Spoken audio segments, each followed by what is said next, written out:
Yo, what's up gamers, and welcome back to the Janitor Files, a series where we dig through gaming's biggest messes because apparently nobody else wanted to clean the crime scene. And today I was just mopping near the breakroom fridge when I heard something move. Not drip, not settle, move. So I opened the fridge and instantly it smells like somebody tried to recreate LV426 using expired ranch, old tuna, or whatever these office people call meal prep. Then I see it. A lunch container shoved in the back labeled as Todd from HR. And I'm not joking, this thing looked like it had evolved teeth. I swear it hissed at me like the chest buster from the original Alien, but with the side of 90s mystery meat from the school cafeteria. And that reminded me of a game that was supposed to bring aliens to life, but instead became one of the most infamous bait-and-switch stories in gaming history, because Aliens Colonial Marines had a demo that looked intense, cinematic, and terrifying, but the game people actually bought? That was a whole different organism. So if you enjoy deep dives into gaming disasters, broken promises, and the kind of industry message that should have been sealed in an airlock, do me a favor, hit like, subscribe, and tell me in the comments down below, if a gameplay demo looks nothing like the final game, is that just normal marketing or false advertising? Because today we're opening the fridge, so let's grab a mop, because this mess has acid blood and I'm going to need your help with it. Before we get into the broken demo and the lawsuits, we gotta understand why people cared in the first place, because Alien was pure horror. One ship, one creature, no backup, no escape. It was slow, quiet, and terrifying in that why it's a hallway breathing kind of way, like the best parts of the X-Files before it jumped the shark. But then aliens came along and said, what if we take that nightmare and send in heavily armed space marines with pulse rifles, smart guns, motion tractors, and the confidence of people who clearly did not read the employee's safety manual. And that changed everything. Now the xenomorphs weren't just one monster in the dark, they were swarms, they were in walls, they were in the ceiling, they were coming through the floor. And fans loved it. Aliens wasn't just horror anymore, it was military sci-fi panic. It was screaming into a radio while the motion tractor beat faster and faster. It was Marines realizing way too late that bullets do not solve every problem, like trying to fix a dial-up connection with a baseball bat. So when Aliens Colonial Marines was announced, fans didn't just want another sci-fi shooter, they wanted to live inside that movie. They wanted the pulse rifle, they wanted the fear, they wanted the squad banner. They wanted that feeling of being trapped in a metal hallway with something crawling behind the walls. This wasn't supposed to be just a sci-fi shooter, this was supposed to be the playable sequel to Aliens. And for a while, it looked like Gearbox actually understood the assignment. This game didn't just suddenly appear. Back in 2006, Sega got the rights to make games based on the Alien franchise. Gearbox got attached to what sounded like a dream project, a first-person shooter set after the events of Aliens. Not just some random side story, this was pitched as something that mattered. A game that would continue the movie timeline, bring players back to familiar locations, and let you become one of the Colonial Marines. In 2008, Aliens Colonial Marines was officially announced. Fans were excited, saying things like, finally, somebody's letting us pick up their pulse rifle. But then this project stayed in development for around 6 years. During that time, multiple studios got involved: Gearbox, Timegate, Demiurge, Nerve, and Darkside. It had more hands on it than the office microwave after somebody reheated fish on a Friday. The reason people believed in it wasn't just the license or the name, it was the demo. Before the game released, people saw the demos, and the demos looked good.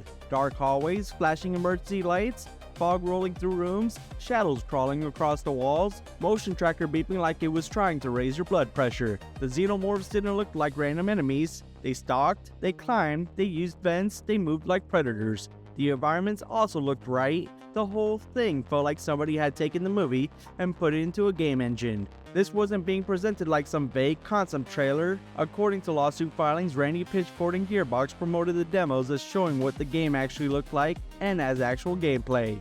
Fans watched and thought, this is it. This is the Aliens game. The lighting looked better, the atmosphere looked better, the textures looked better, the enemy behavior looked better, the tension looked better. Everything screamed, finally someone understood the movie. Like when the first Matrix trailer dropped and you actually believed the sequels would be just as good. But that question mark mattered, because when players finally got the game, the airlock opened. On February 12, 2013, Aliens Colonial Marines launched on PlayStation 3, Xbox 360, and PC. The demo had sold a dark cinematic nightmare, but unfortunately the final game looked flatter and brighter. The fog felt reduced, the lighting didn't hit the game, the claustrophobic feeling was gone. It was like ordering a haunted space nightmare and getting something that felt more like a bad episode of Star Trek Enterprise. The xenomorphs were supposed to be terrifying predators, but in the final game, a lot of time they just rushed straight at you. Some looked confused, some stood around. The motion tracker should have been terrifying, but the tension disappeared fast, like when your Tamagotchi died right before you could save it. The campaign felt generic, the encounters felt unfinished, the horror barely landed, the action didn't carry hard enough. Co-op was there, and running around with friends helped a little, but even that couldn't fully save it. This was supposed to be panic in the dark, squad radio chaos, and Marines getting overwhelmed by something smarter than them. And instead, players weren't the only ones who noticed. Because once the game was out, the reviews hit hard. IGN gave it a 5 out of 10, saying it looked and sounded like Aliens but didn't actually feel like Aliens. GameSpot went with the 4.5 out of 10 and called it a shallow sci-fi fluff, with the mystery and anxiety almost missing entirely. But the reviews were only part of the damage. Players started putting the E3 demo next to the final game in side-by-side comparisons. The differences were obvious. Those comparisons hit the internet and became the story, like those viral actual footage versus what we got videos that defined the early YouTube era. Gaming forums lit up, videos spread everywhere. Colonial Marines became less known as the playable sequel to Aliens and more known as one of gaming's most infamous demo downgrades. The demo became more famous than the game itself, but this didn't stop at bad reviews. This became a legal problem. In April 2013, a lawsuit was filed against Sega and Gearbox, claiming the game had been falsely advertised. The argument was that the demo showed better graphics, better lighting, better enemy behavior, better atmosphere, and better content than what was shipped. The phrase bait and switch started getting thrown around. Sega eventually reached a tentative settlement in 2014 for around $1.25 million. Gearbox was dismissed from the lawsuit in 2015 with no admission of wrongdoing. Legally, the story didn't end with a giant courtroom explosion, but culturally, the damage was already done. Once a game becomes known as the one where the demo looked better than the final product, that reputation sticks, like how we roast the Star Wars prequels for the same reason. And years later, the story got even weirder. So what actually happened? Aliens Colonial Marines had a messy development history.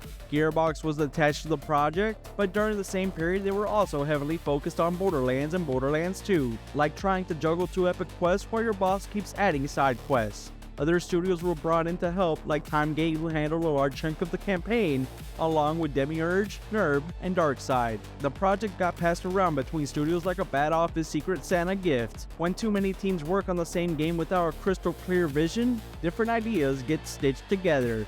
Part horror game, part military shooter, part co-op action game, part movie sequel. Sega reportedly wanted more conventional military shooter elements which pulled the game away from the tension, atmosphere, fear, and smart xenomorphs that fans wanted. By the time it launched, whatever magic people saw in that demo had been buried under outsourcing, shifting priorities, clashing visions, and late-stage cleanup. And then came the one-letter twist.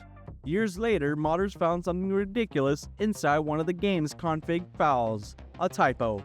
The word that was supposed to be tether, part of how the alien AI connects to movement behavior, was spelled as teether, with an extra A. When players fixed that typo, the xenomorph AI actually improved. The aliens became more aware, their pathing got better, they behaved a little more like threats. One letter didn't ruin the game, but it sure didn't help. When your sci-fi horror shooter already has issues, finding out one of the alien behavior systems may have been tripping over a typo turns a bad game into gaming folklore. And then 1 year later, in 2014, Alien Isolation released and reminded fans that this franchise could still be terrifying. Where Colonial Marines went for bright hallways and action, Isolation slowed everything down. One alien, one station, barely any safety, no power fantasy. Just you, a motion tracker, bad lighting, and the realization that the thing haunting you was smarter than your life choices. Like trying to outrun your student loans in the dark. You had to hide, you had to listen, you had to survive. That contrast made Colonial Marines look even worse. The franchise wasn't the problem, the idea of an alien game wasn't the problem was execution. Colonial Marines missed a nightmare, Isolation found it. And that's why Aliens Colonial Marines still matters. This wasn't just another bad licensed game, it became a warning about the danger of vertical slice demos. When you show players footage and call it gameplay, and when you say this is what the game actually looks like, people expect the final product to at least resemble what sold them the dream. When the demo has better lighting, better atmosphere, better AI, better tension, and better presentation than the game people actually buy, that breaks trust. This is what happens when the version used to sell the dream becomes more polished than the version people actually buy. Well, that's all I have. I gotta bounce. Before that hissing Todd lunch container in the fridge decides to evolve, chestbuster its way out, and turn my mop bucket into a face hugger convention. And if you like deep dives into gaming disasters, broken promises, and industry messes nobody wants to mop up, do me a favor before I go.